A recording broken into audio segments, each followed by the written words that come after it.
You shut your face! What's up, everybody? I'm Brad. And I'm Sean. I am coming at you tonight from a distance, all the way from Nashville, Tennessee, in my basement with my toys, and I'm drinking some tea with some cinnamon. I just want to take a second to thank you guys so much for subscribing. It's such an honor that you guys watch our videos. And I'm in Charlotte, North Carolina. I'm in my office. I got my books, my movies, Baby Groot. Thank you so much. Make sure you smash the like button like Brad always says. Comment down below. Also, I'm drinking some coffee, and I'm sorry that I look like a fool right now. My headphones weren't working, so gotta do what I gotta do. Pretty rough, man. Pretty rough. Well, tonight is going to be our second episode of our new series called The Last 10 Years. Tonight, we are going to be ranking our top 8 comedies of the last 10 years, and we might even squeeze some honorable mentions in the middle. But Sean, go ahead and kick us off right now. Go. Number 8. All right, coming in hot with number 8. I've got Krampus. It's a Christmas-themed dark horror, dark comedy. Man, this one was so much fun, and what makes it even better is I watch this all the time with my family and just have a ton of laughs because it's the perfect movie for my dad, Brad, my brother. Brad, what do you got for number 8? I've got for my number 8 movie that came out last year called Zombieland Double Tap. This is the long-awaited sequel, finally, to Zombieland. I saw this one alone in the theater, and I gotta say they made us wait too long. But you can see our full review right up there. Now it's time for my number 7. And for number 7, I have 2015's Ant-Man. Yes, it's a comedy. Watch it. It's got Paul Rudd, Michael Douglas. This movie was delightful, and it was also a surprise. A lot of these movies on this list are surprises. You think you're going to go see this, and it ends up being that. This was a solid mix of action and comedy, but the climax of this movie is definitely comedy. Okay? I love the Thomas the Train scene. It's one of my all-time favorite scenes, probably in a movie. It's really fun. What do you got for number 7? Oh, that's a great pick. My number 7 is Deadpool 2. This one took everything about Deadpool 1 and just took it up a notch in all the right ways. It was very funny. Oh man, and it added so many new characters into it and just so many memorable moments. But I know you haven't seen this one, but I really recommend it. And then next on my list is number 6, and it's Game Night.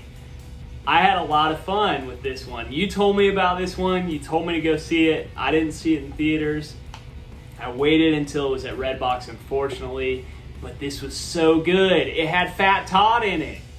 So how could it not be great? He was cringy as ever, and I'll leave it at that. Brad, what you got for number 6?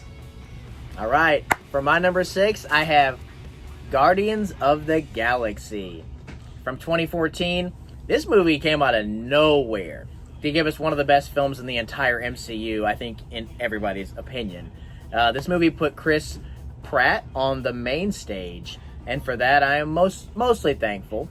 And also, fun fact, Chris Pratt, when he... I found this out the other day. In Parks and Rec, he weighed 300 pounds, okay? So, that's a lot. My number 5 is a dramedy called Fighting With My Family. This movie came out last year. Another shocker. The sport that is in this movie, I literally could not possibly care less about. Don't care. Don't care about wrestling. But this movie is great. I don't even know if Sean's even seen this yet still. But I saw this one. This is an ongoing theme. Alone in the Theater. This movie had just enough of The Rock to whet the old appetite. But really, it's the cast of The Family and Florence Pugh as the lead that really makes the movie hit you right in your tiny little feels.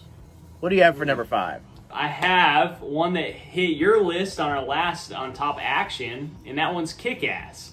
This movie came out a while back now, and it was so refreshing for the superhero genre because, like you had said earlier, any of us could be Kick-Ass.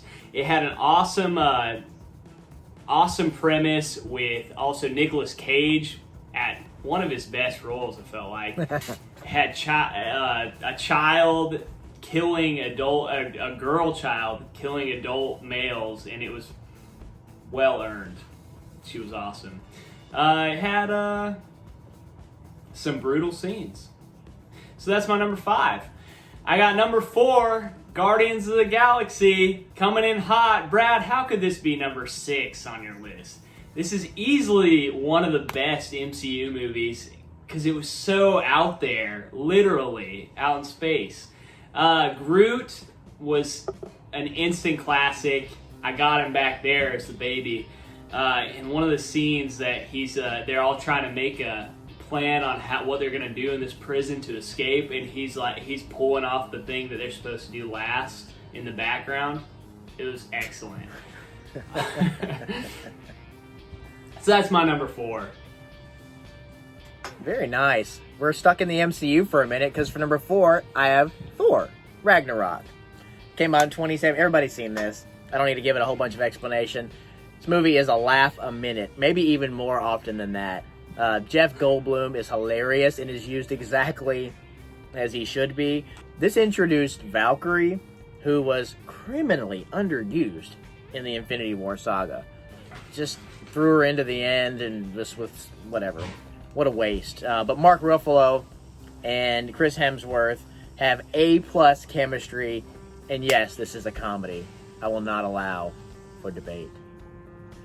Well, now it's time for our honorable mentions.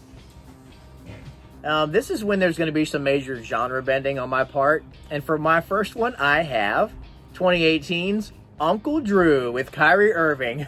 I saw this, wait for it, in a theater by myself, and I was pleasantly surprised. I was very pleased with this. What do you have as an honorable mention, Sean? Oh man, I haven't seen Uncle Drew. So my first honorable mention is 21 Jump Street. It was a great comedy. It had Jonah Hill in a comedy, and or I guess he was already in comedies before that. But he was grown up, had lost a bunch of weight, so you took him more seriously. And it also had Channing Tatum in a great role, and it was perfect buddy comedy team up. But it just wasn't super memorable for me. And in comedies, I look for memorability and quotability. So absolutely, definitely quotability. And my next honorable mention really doesn't have much quotability. It's just a weird movie called Birdman from 2014. This is a little genre bending, in my opinion. I consider this to be a drama, but it's funny enough and quirky enough to be a comedy. Michael Keaton, Edward Norton, it is a weird movie, but very fun. What do you got next? I have a weird one next as well. It's one of Wes Anderson's movies. It's Grand Budapest Hotel. I don't know if you've seen this one, but it's super quirky. And I had a really good time with it. I saw it at home. I recommend it to people that like those quirky, kind of dry humor movies. So. Nice. More genre bending from Brad with 2019's Shazam. This is a comedy. It's a comedy, okay? It's got a couple action scenes, but most of the movie is you're laughing, okay? This is a comedy. I had a lot of fun. What do you have for your next one? Scott Pilgrim vs. the World. It's a video game type movie that he's battling a bunch of his girlfriend's evil exes. I had a lot of fun with this one. It barely didn't make my top 8 list. Man, but I had to put it on my honorable mentions. Go watch it. I started this movie about a month ago, and my wife fell asleep, and I did not finish this movie. It was very odd, but I was digging it. I had to kind of get in the zone on that one. It was weird. But man, if this has been a top 9 list, The Big Sick would definitely have made it. That's my last honorable mention. It's the most honorable of my honorable mentions. 2017, huge surprise. This was so close to getting my top 8, but I just decided the other movies were funnier than this.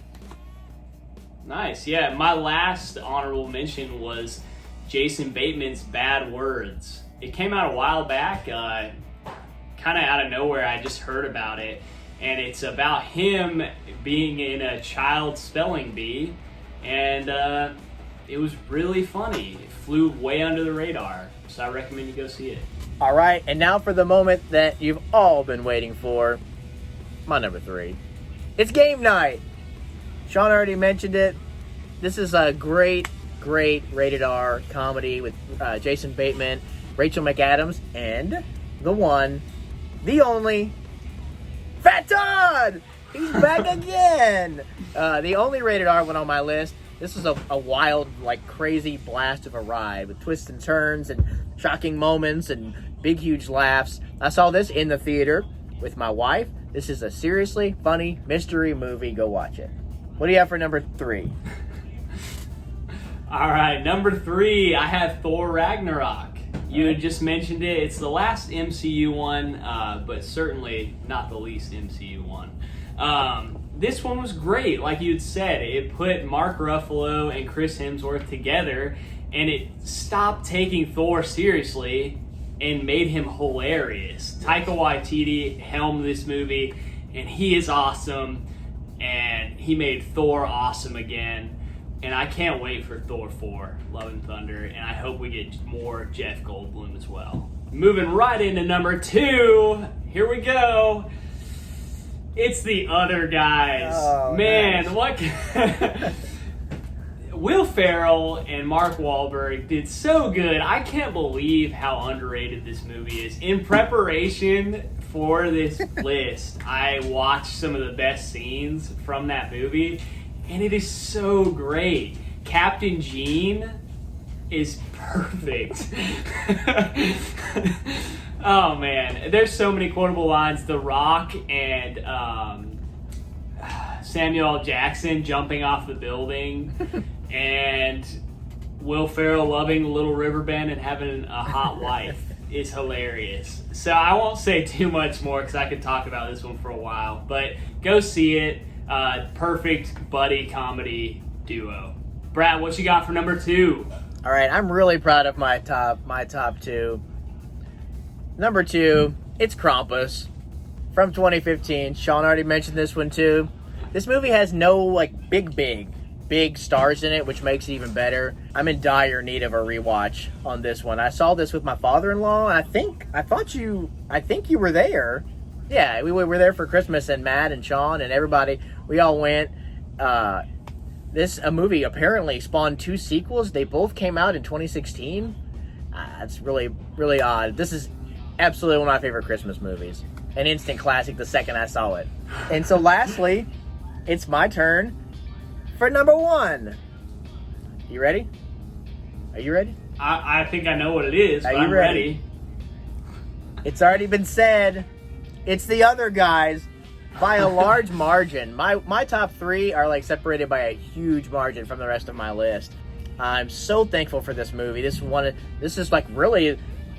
is seems like one of the last politically incorrect movies. It's just great in all the best ways. It's one of the only ones on this list to really go for it in the joke category. All this other stuff is watered down. All this Marvel stuff is watered down. Seeing that this is my number 1 comedy of the last 10 years really should tell you something about my sense of humor. Will Ferrell owns this movie, and Marky Mark is his partner. Samuel L. Jackson, The Rock, they're like in this movie for like 5 minutes, but their scenes are some of the most memorable. Classic, like Sean said, classic jokes about Eva Mendes being Will Ferrell's wife, Michael Keaton as the police chief. I gotta rewatch this like immediately. It's so good. Blew me away in the theaters. I was dying. What do you have for your number 1? All right, so apparently you don't know me too well, because my number 1, maybe Esther knows me well enough. It's another Taika Waititi movie. It's What We Do in the Shadows. This movie, it's like an indie budget movie from Taika Waititi, like I said, about vampires living in modern age. And it was the freshest comedy that I had seen in the past 10 years. It was perfectly executed, dry humor that I was laughing from start to end. It even spawned a TV show after this. Go and see it. If you like Thor Ragnarok, go and see this movie, because this is what got Taika Waititi into the mainstream. Brad, you need to see this movie. Yeah, sounds like it. Thank you so much for joining us today. As always, like Brad always says, smash the like button. Comment down below, what are your top 8 favorite comedy movies over the past 10 years? Did you like the ones that me and Brad picked? Who won out of the two of us? Vote down below. I'm desperate for wins right now. Come on, Esther. I put Taika in there. You're pandering. You are pandering. Put him in there. You know I'm right. So thank you so much. And always remember to watch, but only from a distance.